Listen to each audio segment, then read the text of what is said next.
this is Margaret Rosen, nickname Maggie. Anyway, Gregory Scott was kind enough to give me his birth info. He's a famous astrologer, tarot master, and he just published his very own deck. So, um, also he said it's on his website. But anyway, Gregory Scott was born September 8th, 1981 in Wiesbaden, Germany at 9:18 p.m. That's U.S. time, or 1918.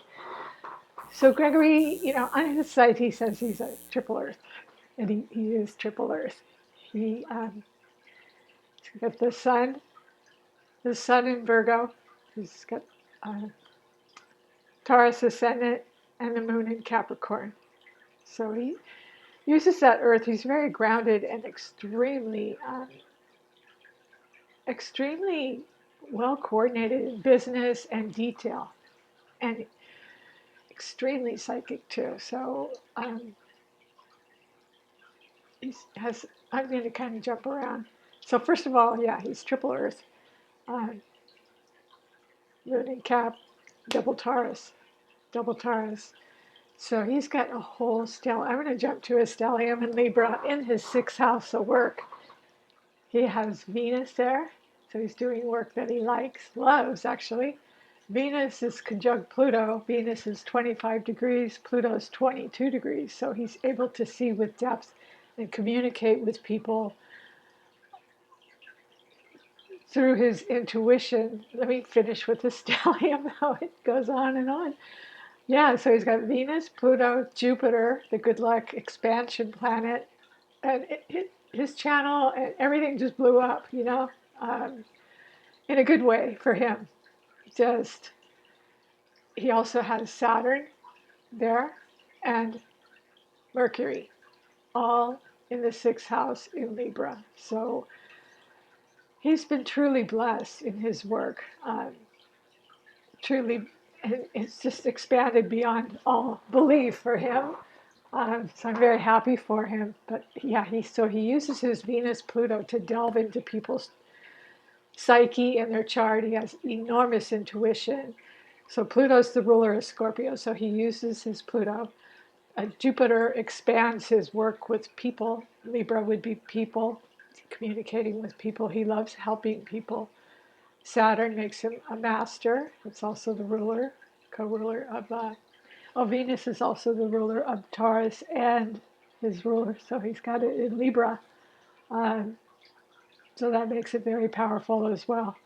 And Mercury, Saturn, he's just a perfectionist when it comes to communication with people. He wants to get everything right, every question right. His sun as well is in the sixth house, but it's in Virgo. It's the intercepted house. So, yeah, his 5 planets in Libra, he's got so much air that he uses. Uranus he has in Scorpio. So that's his tuning fork. He tunes in psychically. Scorpio is very, very psychic. And Uranus makes great astrologers. And so it's in the 7th house of relationships. So his relationships, he would want a lot of freedom. They would be unusual, unique and different. And he would crave, freedom. So they would be very changeable. And he talks, a lot about his sexuality. So, and is very, very open about it. So he has Uranus his moon, first of all, is in Capricorn, 10 degrees in the midheaven. So he nurtures people through his career. He truly, truly does. He did my chart. And there is no way in the world he could have known what he told me. And it came to pass. So he does work with guides. So the guides, if I'm looking at the planets, the guides could come, through through Neptune, Uranus, and Pluto, and just um, I'm not going to have time to do every single aspect. I was writing down his inconjuncts or quincunxes. So he has several moon Uranus. So he uses that in his work, and that could tune him in psychically, because Scorpio is very, very psychic, and Uranus is like the higher octave, the higher plane of Mercury. So he uses that, and it's in the seventh house of relationships. So he uses that to tune into people, and he's really into numerology as well as tarot. Um, yeah, so he's got Pluto, Jupiter, and Saturn are conjunct. Pluto's 22 degrees, Jupiter's 13, and Saturn is 9 degrees Libra. So um, it's not counting Mercury as a tight conjunction, but it's just right there too. So, so yeah, he's got Neptune conjuncts Mars, Mercury conjuncts Chiron. His Chiron is in the first house in Taurus. Um, so he may have been a little insecure in the beginning, but he overcame that and put something up in the midheaven in a big way, helping people and the people and ability to relate to people, and his peaceful, loving, um, nurturing nature all comes from Libra, having Venus and Saturn and Jupiter and Pluto and Mercury and Libra. So it's a blessing that he's using that to, and he really, really, really connects with his higher power. And that, um, that's how he tunes in. One of the ways he tunes in is Pluto trining Neptune. So he's got like a direct line to his higher power. That's one of them. And Venus as well is trining Neptune. And Neptune is in his ninth house of, oh, sorry, eighth house. Eighth house, it's Scorpio's house, but it's in Sagittarius. And Sagittarius is like higher belief systems, higher love, philosophy, love, higher learning. So his learning, he definitely um, has studied everything, his higher learning. He is a teacher. He is a teacher. And so he is able to bring his intuitive higher learning to the people that he helps, and he loves doing it. He loves helping people, and he works so hard because Saturn is just always like, you know, always just getting out the whip and telling him to get to work, and he loves helping people. But now I'm glad he has an assistant. Yeah, anyway, um, yeah. So he tunes into his Neptune and Uranus. Um, yeah, trining Pluto, because those are the outer planets, and they're very, very perceptive, receptive. Um, Neptune would be his higher values. You know, he's always talking about his higher power and, you know, his belief system and God. You know, how you perceive God, and he's genuinely a beautiful, beautiful person who seeks higher truths. Let's put it that way. He seeks higher truths through his work. Um, Neptune is the ruler of Pisces. So in Sagittarius, he's very, very learned and loves what he does. And so he's able to go very, very deeply using those two outer planets as like a tuning fork to truly tune into the people that he's helping. Um, as well, he may of course have some other guides too, but um, his north node is in the fourth house. It's 0 degrees Leo, and Mars is 4 degrees Leo. So that's his YouTube channel, and that just really, really, really took off for him. and his Mars is trining. Sorry, his Mars is sextiling Jupiter in Libra.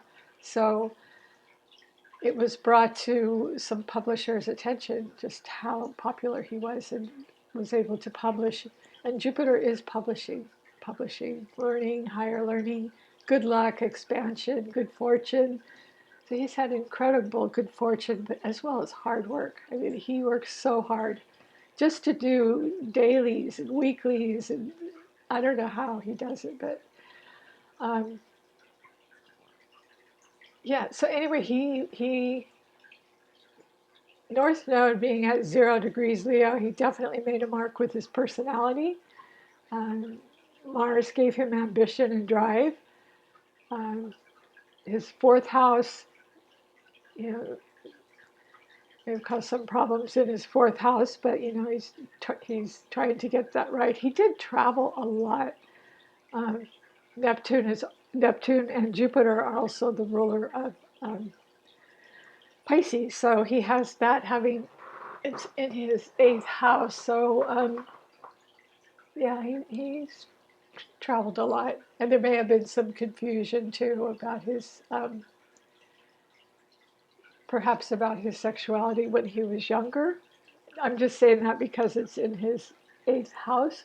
Eighth house is Scorpio's house, so it kind of colors it Scorpio Sag.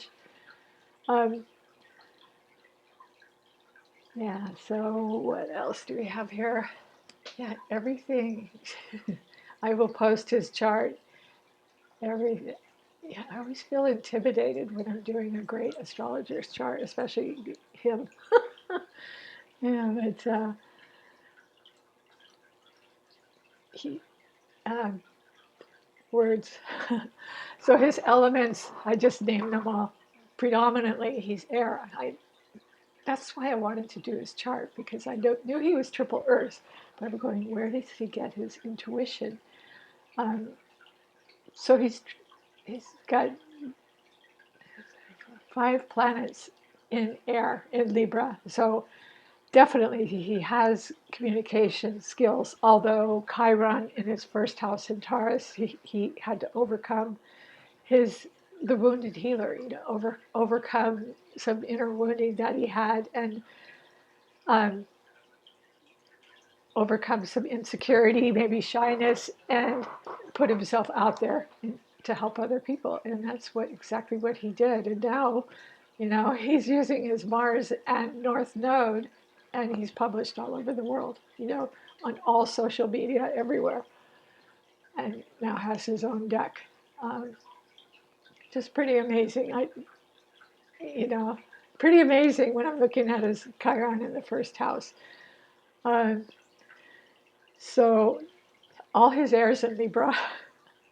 So he really genuinely cares about other people. He really truly does. His Earth is the moon and the midheaven in Capricorn. So it helps to have something up there to know what you want to do for a career. So, you know, and the moon rules intuition. It's the ruler of Cancer. And so he uses his moon um, to help people and to tune into them too, to tune in. He uses his moon. It's squaring Saturn and Mercury. So he just like a precision. He is so precise. And he keeps saying, do you have any more questions? You know, he wants to be as thorough as he can. And that's his Virgo. That's his Virgo sun. The sun, of course, is trine the moon. It's trine the moon. Sun in Virgo is trine the moon in Capricorn. And I was going through his elements, a lot of earth. So he has the moon in the MC, his career sector in the ninth house. So his belief systems and what he values in his career really, really took off. And so he's become a master because they're swearing, squaring Saturn and Jupiter and everything and Pluto. So yeah, he he was guided. He was guided in that way. So He also has Chiron and the ascendant in Taurus, making him earthy, sensual. Taurus loves the finer things, and he may be making a ton of money now, but he probably in the beginning may have been insecure about money. But following his living his chart, a lot of times you grow into your solar chart. I don't think that's a problem because Taurus does rule money and assets and what you value. What he values is helping people, and so he helps people so much that he ended up having this good fortune and good luck and expansion and making a ton of money. I'm sure he's making a ton of money now. Um, yeah, so way to go, Gregory. And his son, of course, is mutable Virgo, mutable Virgo. And so anyway, I talked about that trine. So his only water, but it's very, very astrologically and psychically, it's the planet of astrology. Not only astrology, but he does numerology, he does tarot, he does everything. He's got psychic guides, so he uses that. Uh,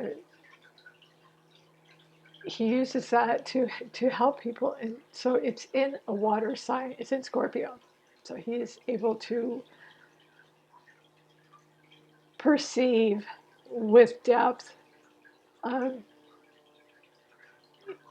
in his work. In his work. Yeah, sorry, I was just distracted by a plane. Yeah, so it's a beautiful, beautiful chart. There's some complexities in it, but that's his only water, Uranus in Scorpio. But that's what makes him so multi-talented, you know. And that's his guides too. It's in the seventh house of relationships, so he's very passionate about what he does. He's changeable. He's adaptable. So he's pretty much all cardinal. But cardinal is all the whole stellium in Libra. Um, what else is cardinal? Moon and the MC are cardinal, Capricorn. He's got a lot of fixed planets, so secondarily he's fixed and mutable. He has two, Neptune in Sag and the Sun in Virgo. Those are mutable. But fixed, he has Mars, and the North Node in Leo. Leo can be very fixed and stubborn, and of course his Taurus ascendant and Sun. Well, actually, Sun's mutable. Taurus ascendant and Chiron. And Chiron. Yeah. So his sun was Virgo. I said he was a double Taurus. My mistake. He's a Virgo, Taurus, Capricorn, triple Earth. Yeah. I don't know where I got that from. So he has Aries on the 12th. 11th house is Aquarius. Although there are no planets in it, that's the ruler. If you're looking for a good astrologer, you look for the 11th house or Uranus related things. And so, yeah, so he's got aspects to that too. Anyway, I do hope you enjoyed this. I kind of felt intimidated during Gregory's chart, but he said I could do it. So I'll do a few more. He's got the moon square Mercury. He's got the moon square Jupiter and the moon square Saturn. So all squares do, they challenge you to strive even harder. And it just blessed him. I mean, that square it helped him. We all have conflicts and challenges and gifts and blessings. And how we use them is up to us. And so he just blesses so many people with his work. So anyway, I hope you enjoyed this. If you do, please like, subscribe, and share. Thank you.